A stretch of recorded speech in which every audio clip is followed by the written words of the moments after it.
Guys, कैसे हैं आप लोग। आई होप आप ठीक हो, खुश हो, स्वस्थ हो। I am Sachin. Welcome to my channel the review box.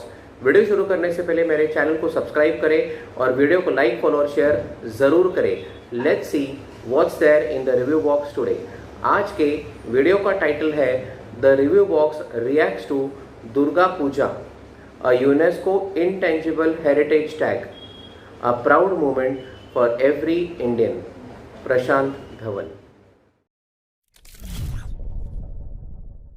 बिल्कुल, यहाँ पे आप ठीक पढ़े हो थंबनेल पर। एक प्राउड मोमेंट है हर भारतीय के लिए, क्योंकि दुर्गा पूजा को इंस्क्राइब कर दिया गया है अब यूनेस्को द्वारा as a cultural heritage, an intangible cultural heritage. यहाँ पे आप देख पाओगे पीएम मोदी की ट्वीट है।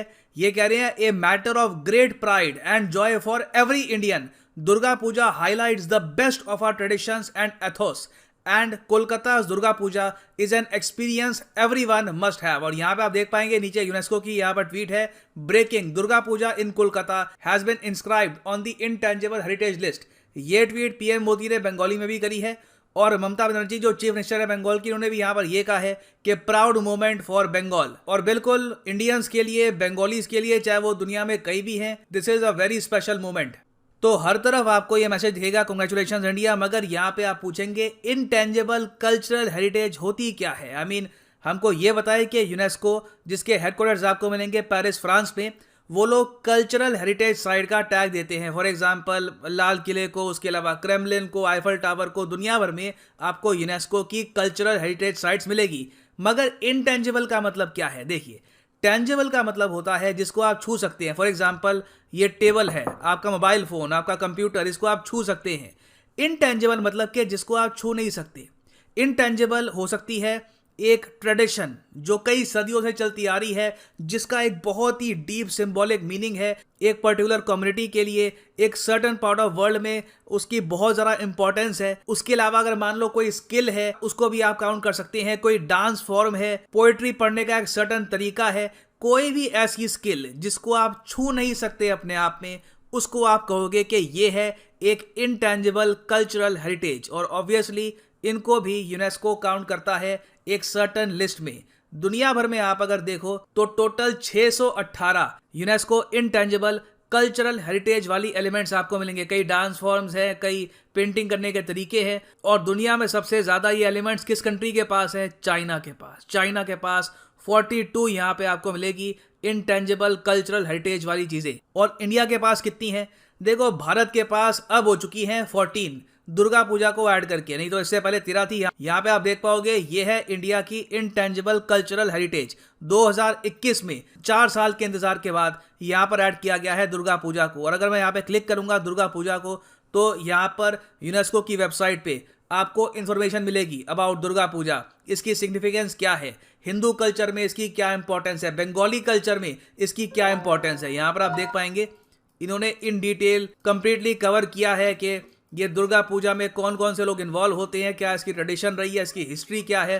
Everything has been properly covered. और नीचे यहाँ पे आप देख पाएंगे बहुत सारी इमेजेस भी हैं। और in the future UNESCO Durga Puja को प्रमोट करने के लिए, दुर्गा पूजा की जो ये ट्रेडिशन है, इसको सेलिब्रेट करने के लिए और डॉक्यूमेंट्स पब्लिश करेगा। और ऑब्वियसली दुनिया भर में लोगों की रुचि भी यहाँ पर बढ़ेगी दुर्गा पूजा की तरफ। तो ये टूरिज्म पर्सपेक्टिव से भी इंडिया के लिए काफ़ी अच्छा है, क्योंकि दुनिया भर में न्यूज़ बनी है कि दुर्गा पूजा अब है एक यूनेस्को इंटेंजिबल कल्चरल हेरिटेज। और अगर आप दुर्गा पूजा से पहले जाओ तो 2017 में यहाँ पे ऐड किया गया था कुंभ मेला को। कुंभ मेला का भी आप अगर देखोगे, इन्होंने इसी तरीके से ये जो सारी इमेजेस हैं ये सब ऐड कर रखी हैं। फिर उसके पहले आप जाओगे 2016 में तो नवरोज को यहाँ पर ऐड किया गया था। नवरोज आपको पता होगा ईरानियन न्यू ईयर है, और ये एक ऐसी कल्चरल हेरिटेज है जो कई कंट्रीज मिलकर शेयर करती हैं। फॉर एग्जांपल यहाँ पे आप देखोगे नवरोज को ना सिर्फ India, Iran, Pakistan, Tajikistan, Turkmenistan, जहां भी आपको पारसी मिलेंगे, ज़ोरास्ट्रियनिज्म फॉलो करने वाले लोग मिलेंगे, चाहे कम आबादी में भी क्यों ना हो, उन कंट्रीज को यहाँ पर लिखा गया है।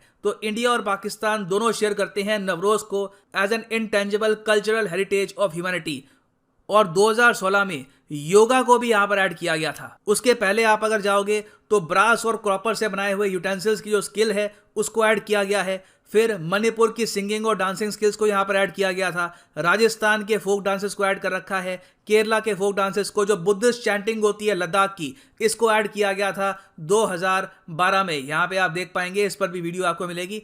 प्रॉपरली ये लोग डॉक्यूमेंट करते हैं ताकि इन द फ्यूचर ये जो कल्चरल हेरिटेज है ऑफ ह्यूमैनिटी, ये हिस्ट्री से गायब ना हो जाए। ह्यूमैनिटी हमेशा याद रखे इस बहुत ही इंपॉर्टेंट कल्चरल हेरिटेज को। और यहाँ पर आप पूछेंगे कि इंडिया की तरफ से सबसे पहली कल्चरल हेरिटेज ऑफ ह्यूमैनिटी कौन सी थी, तो वो थी ट्रेडिशनल वैदिक चैंटिंग। इन्होंने, मैं कहूँगा, बहुत सोच समझ के चूज किया होगा। आपको बताया होगा कि वेदों की जिस तरीके से चैंटिंग होती है वो अपने आप में एक साइंस है, पूरी कला है अपने आप में। कई साल लगते हैं यहाँ पर स्टूडेंट्स को इसको मास्टर करने में। यहाँ पे आप देख पाएंगे एक पूरा प्रोसेस होता है, रिचुअल्स होते हैं उससे रिलेटेड।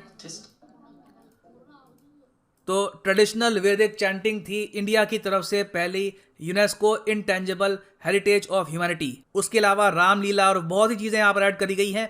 मगर पर्सनली मेरा ये मानना है कि इंडिया की सिर्फ 14 यहाँ पर नहीं होनी चाहिए, चाइना की 42, इंडिया की 14। बहुत ज़्यादा एक अजीब सी इक्वेशन यहाँ पर बनती है। इंडिया में इतने कल्चर्स हैं, विभिन्न लैंग्वेजेस हैं, इतने रिलीजन हैं, सबको आप अगर काउंट करो तो इंडिया की भी आराम से 40 से ऊपर इंटेंजिबल कल्चरल हेरिटेज वाली आइटम्स होनी चाहिए। मगर अनफॉर्चुनेट है कि जापान की 22 यहाँ पे आपको मिलेगी, फ्रांस की 24 है, मगर इंडिया की यहाँ पर आप कह लीजिए प्रॉपर रिप्रेजेंटेशन है ही नहीं। नाउ इंडिया के जो आसपास के देश हैं उनकी अगर हम बात करें तो बांग्लादेश की यहाँ पे आपको मिलेगी 4 बहुत ही important intangible cultural heritage items. अजीब बात यहाँ पर यह है कि दुर्गा पूजा को बांग्लादेश ने शेयर नहीं किया।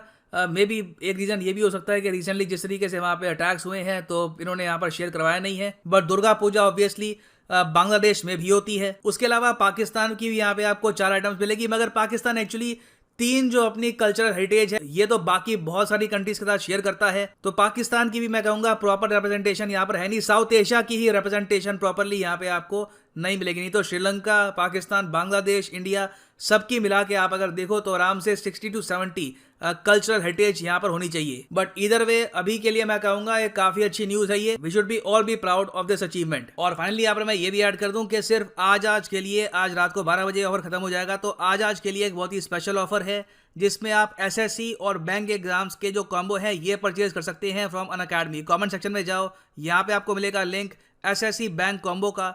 और तो दोस्तों, यूनेस्को ने दुर्गा पूजा को इंटेंजिबल हेरिटेज का टैग दिया है। अब ये टेंजिबल, इंटेंजिबल का मतलब क्या हो गया? टेंजिबल का मतलब होता है कि जिसे हम छू सकते हैं, और इंटेंजिबल का मतलब होता है कि जिसे हम छू नहीं सकते हैं। तो इस इंटेंजिबल हेरिटेज में दुर्गा पूजा फेस्टिवल को ये सम्मान दिया गया है, ये स्टेटस दिया गया यूनेस्को की तरफ से। यूनेस्को की जिसका फुल फॉर्म है United Nation Educational, Scientific and Cultural Organization, जिसका हेडक्वार्टर्स पेरिस में है। और ख़ास करके हमने देखा है कि यूनेस्को के हेरिटेज साइट्स है या फिर ये जो कल्चरल टैग दिया गया है, तो ऑल ओवर द वर्ल्ड में से हर साल किसी न किसी कंट्री की जो विशेषता होती है, चाहे फिर उनके वो हेरिटेज साइट्स हो या फिर कल्चरल फॉर्म्स हो, उनको ये टेंजिबल, इंटेंजिबल ये टैग्स दिए जाते हैं। अब खास करके इस इंटेंजिबल कल्चरल हेरिटेज में क्या इंक्लूड किया जाता है, तो इसमें ओरल ट्रेडिशंस है, परफॉर्मिंग आर्ट्स है, सोशल प्रैक्टिसेस है, रिचुअल्स है, फेस्टिवल इवेंट्स है, skills to produce traditional crafts है। तो इन सारी चीज़ों को इंटेंजिबल कल्चरल हेरिटेज में शामिल किया जाता है। अब तक हिंदुस्तान में इसे मिलाकर total 14 intangible cultural heritage tags हमें दिए गए हैं। इससे पहले 2016 में नौरोज़, जो पारसी लोगों का जो उनका फेस्टिवल है, और योगा, इसे ये सम्मान मिला था। 2017 में कुंभ मेला का जो कांग्रेगेशन हुआ था उसे ये सम्मान मिला था। और आज से बहुत सालों पहले इसकी शुरुआत जो हुई थी, जो सबसे पहले कल्चरल जो इंटेंजिबल का टैग जो हमारे हिंदुस्तान में मिला था, वो मिला था कोडियाट्टम, जो संस्कृत थिएटर प्ले है केरल में, उसे ये सम्मान मिला था। साथ ही साथ ट्रेडिशन ऑफ वैदिक चैंटिंग, इसे ये सम्मान मिला था। और फिर लगातार इतने सालों में ये जो है हमारा 14वां सम्मान है और बहुत गर्व होता है बीइंग अ प्राउड इंडियन कि हमारे कल्चर को, हमारे ट्रेडिशन को वर्ल्ड ओवर रिकॉग्नाइज़ किया जा रहा है। और साथ ही साथ हमें लगता है कि हमें और कोशिशें करनी चाहिए, क्योंकि हिंदुस्तान जिसकी आबादी 130 करोड़ है, one of the oldest civilization in the world है, जो कल्चर के लिए, ट्रेडिशन के लिए जाना जाता है। तो उसमें से सिर्फ 14 ही कल्चरल इंटेंजिबल चीज़ों को ये शामिल किया गया है। मुझे लगता है कि इससे कई ज़्यादा और जो हमारे आर्ट फॉर्म्स है, जो हमारे ट्रेडिशनल क्राफ्ट्स है, उनको भी ये स्थान मिलना चाहिए और लगातार ये कोशिश वर्ल्ड मैप पर हमें करती रहनी चाहिए। वैसे ही हमने देखा था कि यूनेस्को की जो हेरिटेज साइट है, रिसेंटली इसी 2021 में तेलंगाना में रामप्पा टेम्पल जो वारंगल में स्थित है, और ढोलावीरा जो हरप्पा की साइट है जो गुजरात में स्थित है, उसे ये हेरिटेज का खिताब दिया गया था। अब इंडिया में हमारे टोटल 40 यूनेस्को हेरिटेज साइट्स है और हम सुपर 40 क्लब में हम लोग शामिल हो गए हैं। तो ये बहुत ही गर्व की बात है। अच्छा लगता है कि हिंदुस्तान को वर्ल्ड मैप पर इतनी सारी पहचान मिल रही है। अब हम आते हैं कि दुर्गा पूजा के बारे में, कि जिस प्रकार से महाराष्ट्र में गणेश उत्सव को बहुत ही धूमधाम से मनाया जाता है, उसी प्रकार से बंगाल में दुर्गा पूजा को बहुत ही धूमधाम से मनाया जाता है। और ख़ास करके बंगालियों में षष्ठी से इसकी स्थापना होती है। षष्ठी, सप्तमी, अष्टमी, नवमी और दशमी जो दशहरे का दिन होता है। तो ये जो 4-5 दिन होते हैं, तो बड़े धूमधाम के साथ पूरे बंगाल में दुर्गा पूजा का उत्सव मनाया जाता है। दुर्गा पूजा का उत्सव मनाने के पीछे का कारण है कि जिस प्रकार से माँ दुर्गा ने, जो दानव थे, जो दानव राजा थे महिषासुर, उनका वध उन्होंने किया था और इसलिए उत्सव मनाया जाता है। तो हम देखते हैं कि इस दुर्गा पूजा को ये सम्मान मिला, ये सिर्फ बंगाल के लोगों के लिए नहीं बल्कि पूरे हिंदुस्तान के लोगों के लिए एक सम्मान की, एक बहुत ही आन बान और शान की बात है। क्योंकि हम देखते हैं कि दुर्गा पूजा जो है वो सिर्फ बंगाल तक ही अभी सीमित नहीं रही है, बल्कि हमारे हिंदुस्तान के जो विभिन्न प्रदेश है, उन प्रदेशों में भी बड़े धूमधाम से इसको मनाया जाता है। अब तो विदेशों में भी जहाँ जहाँ हमारे हिंदुस्तानी स्थित है, तो वहाँ पर भी दुर्गा पूजा को बड़े ज़ोर शोर के साथ मनाया जाता है। और हमने देखा होगा कि जब भी हम किसी दुर्गा पूजा के मंडप में जाते हैं, पंडाल में जब जाते हैं, तो वहाँ पर माँ दुर्गा के साथ वहाँ पर माँ लक्ष्मी है, माँ सरस्वती है, गणेश जी है, कार्तिकेय जी है, उनकी भी मूर्तियाँ वहाँ पर स्थापित रहती है। तो बहुत ही जोश बड़े उल्लास के साथ हम इस त्यौहार को, इस उत्सव को हम लोग मनाते हैं। तो इसको ये टैग मिलना ये बहुत ही गर्व की बात है। अब इससे हमें फ़ायदा क्या होगा? तो फ़ायदा हमें बहुत तरीके से इसका लाभ हमें मिलेगा कि जब भी कोई विदेशी, जब भी कोई फॉरेनर हमारे हिंदुस्तान आता है, तो उसके आने के बहुत सारे कारण होते हैं। एक तो जैसे मैंने पहले भी मेंशन किया था कि one of the oldest civilization है, तो अपने आप ही एक आकर्षण का केंद्र हिंदुस्तान बन जाता है। साथ ही हमारा जो कल्चर है, हमारी जो ट्रेडिशन है, हमारी जो बोली भाषा है, रहन सहन है, खान पान है, इतने सारे बोली भाषा के लोग यहाँ रहते हैं, इतने सारे धर्मों के लोग यहाँ पर रहते हैं। और सबसे खास बात यह है कि चाहे आप किसी भी धर्म के क्यों न हो, हम एक दूसरे के उत्सव को, एक दूसरे के त्यौहार को उसी जोश के साथ, उसी उत्साह के साथ, बड़े आनंद के साथ हम उन त्यौहारों को मनाते हैं। तो ये एक आकर्षण का केंद्र हमेशा फॉरेनर्स के मन में होता है। तो जब भी वो हिंदुस्तान आते हैं, तो वो देखते हैं कि हिंदुस्तान में ऐसे देखने लायक क्या क्या चीज़ें हैं, चाहे फिर वो हमारे हिल स्टेशंस है, या हमारे फोर्ट्स है, हमारे बीचेस है, फिर हमारी कल्चरल पहचान क्या है, हमारे फेस्टिवल्स क्या है।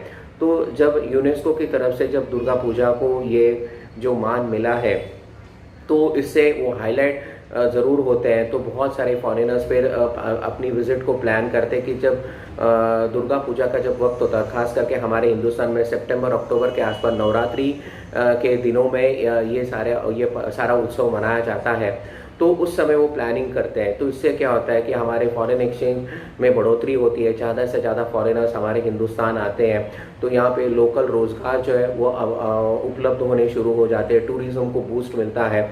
और ख़ास करके हम तो देख रहे हैं कि पिछले 2 सालों से जिस प्रकार से हमारे ट्रैवल इंडस्ट्री ने, टूरिज़्म सेक्टर ने जो हिट लिया है, तो अब ये वक्त आ गया है कि हमारे टूरिज़्म को हमें बढ़ावा देना चाहिए, क्योंकि उससे लाखों लोगों का डायरेक्टली और इनडायरेक्टली लिंक है।